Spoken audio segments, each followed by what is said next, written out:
Hi everyone, and welcome along to the Get in the Habit podcast. Today with myself, Sue Allsworth, and my partner in crime, David Finch.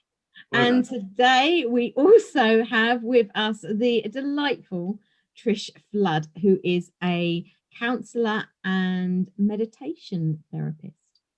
Hello. Welcome, Trish. Hello. So if anyone's it's actually taken us quite a few takes to just do that intro today. So we need to get in the habit, Dave, of our intros, that's for sure.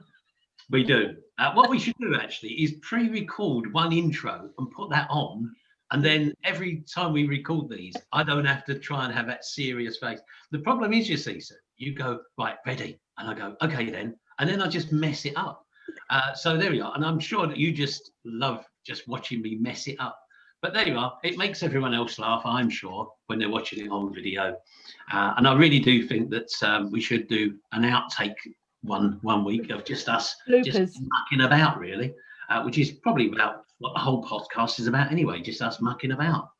So, yeah, welcome along if you're on Podbean or you're listening on Spotify or Google or wherever you get your podcasts. And, of course, watching us on YouTube, which is brilliant. And I hate this bit, but there you are. Sue loves putting me on video and getting everyone else along. But Trish, welcome along. Tell us a bit more about what you do, Trish. I work with all different people from all walks of life, counselling, coaching them, depending on what they can, what they bring. I also run meditation groups. I do work on one-to-one basis with meditation as well, because I see meditation as therapeutic, and I'm sure you do, David, because that's very a big part of hypnotherapy, isn't it? Getting people into acting their subconscious minds. So I see meditation as very therapeutic and not woo-woo, as a lot of people still seem to think it is. It is much more accepted, isn't it? But it still does. Some people still don't see the benefits of it. So and I just work with anyone from any walk of life who just needs either to move forward or to understand why they've got stuck. I find it fascinating, actually, that you say it's not woo-woo, because people kind of use that term as well with lots of different therapies. And, what you may or may not know is that I run a therapy centre in South Wales, and lots of different therapists come here. And people do still have that fear almost of therapy and saying, oh, well, I'm going to go along to someone for whatever kind of therapy. I mean, most of the people that come here, aromatherapist, massage therapist, different type of therapists, counsellors as well, mindfulness, we do in the past. Hypnotherapy, of course, by myself and other people. But some people have that real fear of any kind of something that's a little bit different. And I don't know, it's strange, isn't it? It is. I have to do energy healing as well, like theta healing. And some people, they'll come for counselling, but energy healing, no, wouldn't even consider that. It's as though some things are acceptable and some things are just, no, too far out, can't go there. That's right. Yeah. So you know how people have got in the habit with judging things there, haven't we? Into some degree. Nice segue, Sue. I love that. Brought back to habits, and that's where we were just going. So, Trish, tell us about any habits that you have, or maybe you found your clients have. Recently, I have got back into the habit of eating what my body wants me to eat rather than sometimes what I want to eat, which aren't always the same thing. I found my body's, I have a body that wants, I think my body wants me to have quite a nice, healthy, pure diet, and sometimes my mind wants me to, eat the cake and eat all the other things, and I'm okay doing that occasionally, but it will reject food that it doesn't like, basically. So, and I think over the summer months I had got quite lazy and I was snacking a lot on things, and you feel physically unwell if it's not what your body wants. And because I do the energy healing and everything, you get quite in tune with what your body wants, and it's that realizing you're not eating what your body wants you to eat, but still thinking, but I like it and I enjoy it. And then I got to a point where I thought, no, actually, come on, get a grip. Eat what your body wants you to eat. Oh, right. Okay. That's really fascinating. My name's Sue, and I totally understand that condition. So do I. And funny enough, what the listeners won't know and the viewers won't know on YouTube is that just off air, just before we started, I was confessing about eating mince pies, and I love mince pies. So how did you get on over Christmas, Trish, with mince pies and chocolates and whatever's around, you know? I find if I eat them occasionally, I'm fine. But if I have the mince pie every day, which my brain would love me to have, oh, it's Christmas, cake, chocolate, mince pie every day, then my body just goes, no, come on, this isn't what I want. And it really loudly lets me know that it isn't what it wants. Okay, so I've got this vision in my head of like this internal dialogue that's going on, and it seems to be, a quandary almost with yourself. It's like what I should eat or what I want to eat, and I'm a bit confused. Explain it a bit more how that works, because to me, if I wasn't conscious about eating stuff, then probably I would eat those foods that we might say are not good for us, like loads of mince pies and chocolates, you know. So I might be tempted to eat those, and I might have to be more mindful of saying, actually, Dave, have a banana, because that's going to be better for you. Yeah, I think that's it. I think it is about being mindful. I mean, I can be quite, I feel physically unwell when I eat the wrong, if I eat things that are very starchy, very oily, very fatty, anything like that, I start to feel quite physically unwell. And I think that we can get to a point where we think, oh, it's okay, it's only, I'll stop eating them soon, I'll stop having the cake soon. But then it goes on for weeks and weeks and weeks, and then your body's going, come on now, this isn't right, I don't like this. And I did actually come to a point where I thought, do you know what, I am snacking. I think a lot of us got into the habit of snacking, and maybe with lockdown, with what was going on, we all got a little bit lazier, didn't we, in that respect? And then I just thought, no, go back to eating what your body wants, and occasionally eat the cake and the chocolate and everything. And then my body's like, thank you very much, that's all I wanted you to do. Right. Yeah. Something that's interesting, my clients come to me for weight loss, is I ask them to be more mindful when they're shopping. So to use that example, then you saying about, I've got into the habit of snacking, then I would say to them, well, don't even buy those foods. So when you go, they're not even in the house. Yeah. So you can't even have those cakes and biscuits and chocolates or whatever may have been their thing that they wanted to have. Yeah. Just for you as well. Yeah. I don't buy the food, or I'll buy occasionally. I'll have things, but I have got to the point where I am really good. Normally, I'm really good. I can have chocolate cake in the house, and I don't normally bother. I think it had just become a routine. Oh, I feel a little bit peckish. Or I've got a cup of tea. Oh, I'll have something to eat with it. Whereas normally that isn't how I would be. But I think I just got into that. Oh, this is how I'm enjoying this. Oh, I'll have the crisps. I'll have the cake. There's at the moment there's stuff in the house, and I'm not eating it. But I think it's because I've got more back in touch with what my body wants. When I'm listening to my body, and like you say, it's about being mindful and saying, you know what, this makes me feel physically unwell. Why am I doing it? What am I getting out of it? The satisfaction of eating it, the physical not feeling good outweighs the satisfaction of eating it after a while, doesn't it? I can totally relate to that. I can be a bit lazy. I'll wait, and to some degree I've waited until my body has said we don't want that anymore, before I'll kick something out. So I've had to break the habit, shall we say. Alcohol, I would love to have a lovely night out like I used to in my 20s. I cannot do the hangover the next day. It's the sugar, actually. I've realized content that in it. I am gluten intolerant. I love cake, wheat, bread, French stick with, or butter with my French stick, should I say, or French stick with my butter, whichever way around. And I know that I can have them occasionally, but if I overdo it, and of course we've been, I think most of us have been indoors a lot more, obviously, with what's been going on throughout 2020 and this year. So it's that comfort eating as well, isn't it? I think a little bit, I'll just have that, less activity.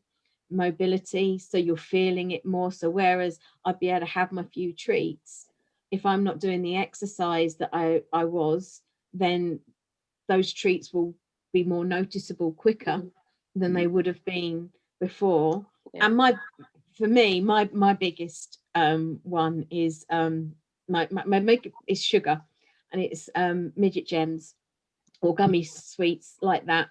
And I can buy a jar. There's this really nice jar from an online place that I won't mention, and they are delightful, but they don't last 3 days I would say in my house. They don't even get to the house. They're in just my room. They're mine. They're not Shares's. And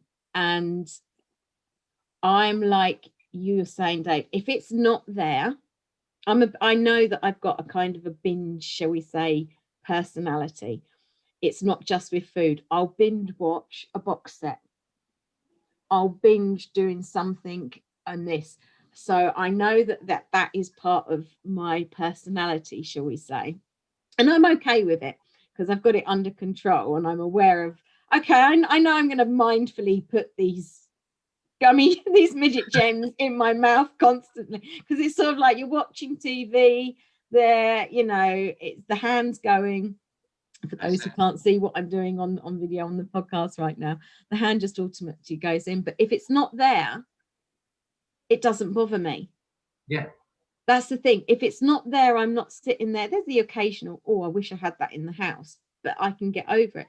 But if it's not there, it's like that. It's out of sight, out of mind, isn't it? But if it's there, oh yeah, and especially if it's there and opened, it doesn't stand a chance, sort of thing. So it's being mindful, isn't it? And as you say, Dave, it actually, those little habits, they go to the shopping first, because if you don't sort out the shopping habit and not buy them, then you're not breaking that habit once they're in the house. That's right. One of the things I noticed as well, talking about that buying habits as well, excuse me, lots of people say, oh yeah, but I have to go up and down every aisle in the supermarket. Now, there's certain aisles that I don't go up and down in the supermarket. Now, I don't drink alcohol purely through choice. It's just not, it doesn't do me any good, so I don't drink it. And I don't go up and down the alcohol aisle. We also haven't got a pet now. We had a dog a few years back, but the dog passed away. So we don't go up and down the pet aisle either. So when people say to me, oh, I've got to go up and down every aisle, again, it's a habit, isn't it? And the shops, of course, want us to do that because they all the special offers down there and all enticing you down the chocolate and sweets aisle. But when that becomes an aisle that you also don't go down any longer, it's quite refreshing, really. I can easily wander down a sweets and chocolate aisle now and go, nah, I don't really want anything here. This is not for me, this. And I find that quite easy now. Whereas before, when I was a chocoholic and I didn't change the habit, wow, I couldn't go down that aisle. That was the first aisle I'd aimed for. It was like, yeah, get down the chocolate aisle thing in there, So it really is about changing those habits again, isn't it? And making them comfortable.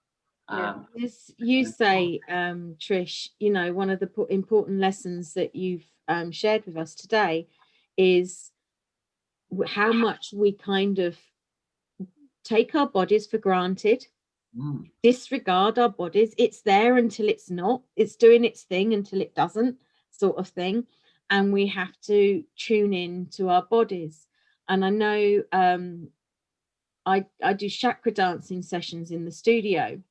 And in my mind, body, soul meditations, there's a movement bit. They're very active meditations. And there's a movement bit in it. And one of the reasons I include that, and with the chakra dancing, what a lot of people have said is, this is the first time I have to listen to my body. Because if you're in a yoga class, you're being guided and shown what to do. Whereas if it's freestyle, you've got to tune in to your body.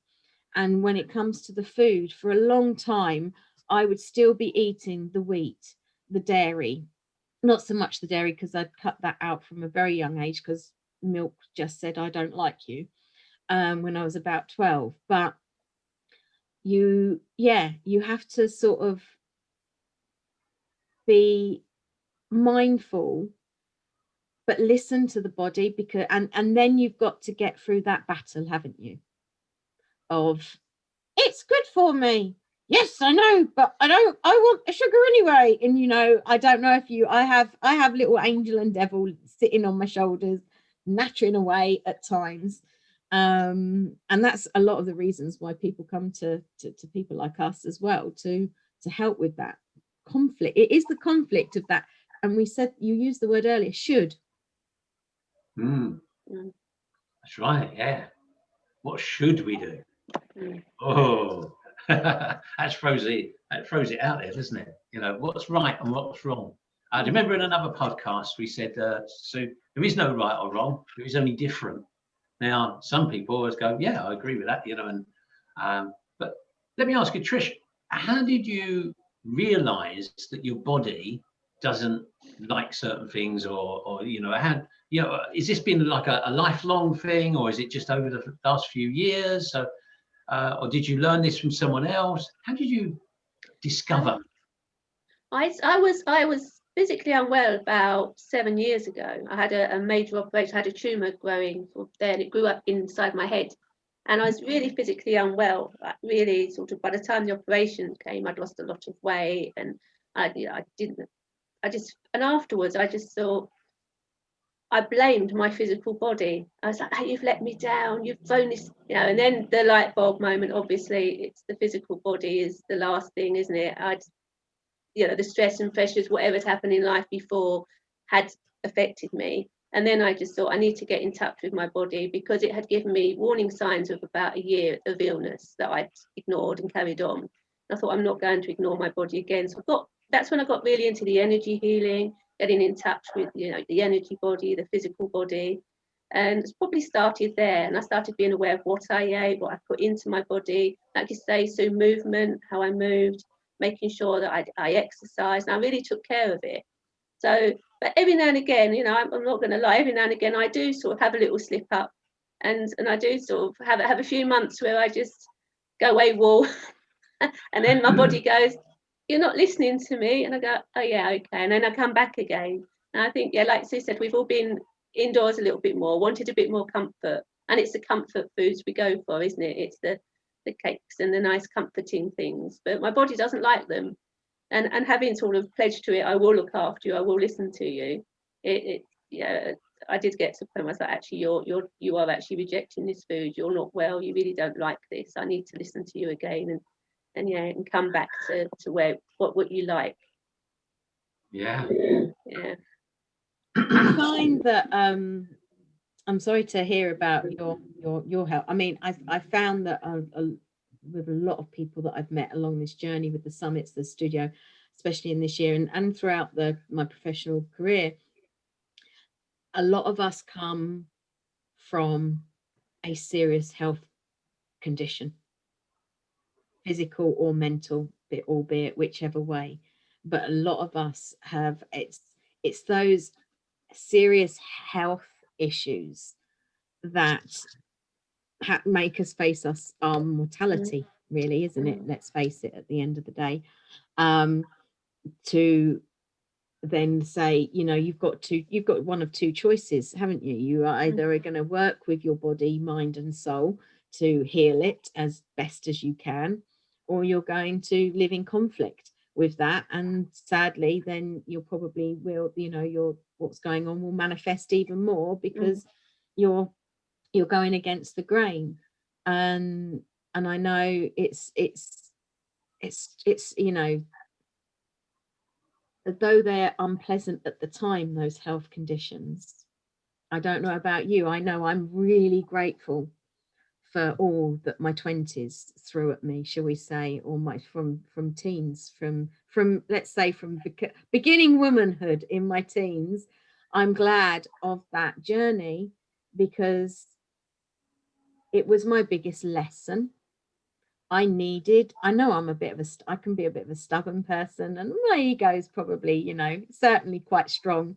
And I know, looking back on it, it was like life really did have to throw something right in my face for me to be able to say, wake up and smell the coffee, sort of thing. Was it like that with you as well, Trish? Yeah, I mean, I'd had a few years before where I'd had quite a few major life changes. And I think although we know that I think we just take our physical body for granted. Emotionally, I was saying, oh, I need to do more self-care. I need to do more self-care. But it never occurred to me to physically do the self-care. And it wasn't until, I was ill for probably about 18 months before they diagnosed what was wrong. And I was still ploughing through. Now I've got to go to work. I've got to show up. I've got to look after children. I've got to do this. And it never occurred to me to ask for help because, I wasn't somebody who asked for help. And I was becoming more and more unwell, still taking no notice of it. It was to go, what's wrong with me? I don't know what's wrong, getting quite angry that I was unwell, rather than actually sitting down and saying, look at what's happened the last few years. I'd moved house, I'd had a relationship breakdown, I'd done all these major things. No wonder this has happened. Stop and take stock of it. I didn't stop. I carried on ploughing through. And in the end, my body went, you are going to stop. I will make you stop. You will now not do anything and you will have to stop. And that's what happens, doesn't it? We just don't listen and we don't listen. And in the end, our body goes, I can't do this anymore. I have to stop now. You saying that has just brought back a memory. I was living on my own, which is amazing that even my parents, even though I was an adult, allowed me to live on my own, because I was a bit of a potential suicidal maniac back in those days because of a hormonal condition I had. And I can remember I was sitting on my sofa and I had literally gone skeletal. I had got, my skin had almost gone grey. I did not look right, and I literally could not move. I was like a little old lady just managing to take one little dodgery foot in front of the other. And at the time, my granddad was in hospital, so my mum was looking after him. So I had my support network that I normally have wasn't there. And I can remember sitting on the sofa and looking up to the universe and going, okay, you got my undivided attention. I can't move now. I can't continue. Like you were saying, Trish, I can't put a smile on my face. I can't go to work and say everything's okay and pretend, fake that smile, which is why I call myself Authentic Smile, because I knew how to fake that smile. Okay, you've got my undivided attention. Something needs, okay, surrender. It was that surrender moment of, yeah, okay, something's not right here. And the body, I was looking, thought I was doing as well as I could with the mind, the soul. But as you say, Trish, that triangle is there for a reason: mind, body, soul. Yeah. And it is the body that quite often is forgotten, or as you say, taken for granted, until it screams at us and says, listen to me or else, basically. Yeah. I find this so often in with other therapists that I speak to. So many therapists come into therapy, into the trade, if you like, whatever type of modality that they use, through something that their defining moment, I like to call it, through moment you just described there. So what you described earlier on, Trish. And so many people have those moments in their life that defines them to say, I'm not going to do this anymore. Whether that be a corporate job and they're stressed and overworked or whatever, or whether it's just family or whatever is going on, something tips them over that edge. They get to that point where they go, this is it, this is enough. And then they realize, actually, I've had this defining moment. And then they want to help other people in the same vein. With therapies, they get into a therapy of one sort or another, and then they start to help other people. And I find that as a really common thread with therapy. For me, I felt really, really alone when I was going through. I was fighting an unknown condition throughout the whole of my 20s until we figured it out when I was 29. So I was fighting midair, and for me, I felt so alone that if I can help one person not feel completely alone in what they're experiencing, on whatever level I'm working or non-work, or however, just being human and being me in the world, then to me that's a win. because it is a horrible feeling. I mean, I've had love and support from, people say, how could I have felt alone? I've got two absolutely amazing parents, like the best. They're not perfect by any means, but they have been unconditional love, support, all of that. But they weren't experiencing what I was experiencing. And yes, they were having to cope with it, but in a different way. I had no one else and didn't know anyone else who was going through what I was going through, who felt like I felt. To admit to suicidal thoughts is not an easy thing to do. It would scare most people if you've not gone down that road and been in that place in your head, sort of thing. So I felt really, really alone. So for me, it was wanted to learn ways to help people not feel alone. Yeah, it's amazing, isn't it? And we all come in like that same circle in what we do. We're coming now to the end of our podcast, so we can wrap it for ages. It's what we do, isn't it? So, Trish, thanks for coming on today to our podcast and our YouTube channel, and in sharing some of your information and sharing some of your habits today. I really appreciate you coming on and sharing that. I think it's been really good. No, it's been lovely. Thank you. Thank you for inviting me. For your openness and your honesty. Where could people get in touch with you, Trish, if they wanted to get in touch with you? Are you on Facebook? Do you have a website? Yes, website trishflood.co.uk, because it's all about me. Why not? And Facebook, Trish Flood Counselling and Holistic Therapy. Brilliant. Okay. And where are you based, Trish, in the country, or do you see people online as well? Yes, I've got like you, David. I've gone online as well. I'm based in Kent, but on a different part to Sue. Sue's down the bottom part of Kent, and I'm right up the top. So we're at complete different ends of Kent. But yeah, like you, I've gone online as well. So it's face to face and online. Yeah, I think we all have, haven't we? We've all had to. We've all done over the last few months, isn't it? The survivors of therapy will be online, and those other people who are not moving online are going, "Where is everyone?" Yeah. So I think that's it's going to be the way forward, certainly for the foreseeable future at the moment. Trish, once again, it's been lovely to talk to you, and we really appreciate you coming on today to share some of your stories and about you as well. Great. Thank you. Okay, let's wrap it up. And Sue, go on, you wrap it up. You started it off, you wrap it up today. Okay, well, thank you, everyone. Don't forget, you can subscribe to the Get in the Habit podcast on Podbean. Or if you would prefer to watch our adorable faces, then you can go over to my YouTube channel, Authentic Smile, and find the playlist of all the podcasts that have been on before. And you can also find me at mindbodysoulsummits.com, which is a website that has got all the information about the Mind Body Soul Summits and the Get in the Habit studio.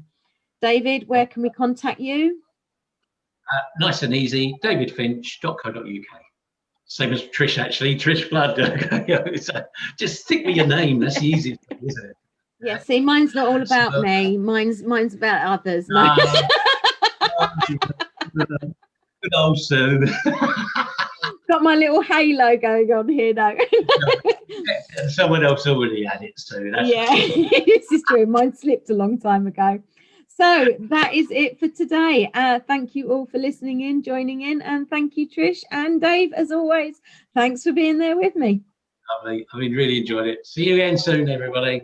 Take care, everyone. Bye.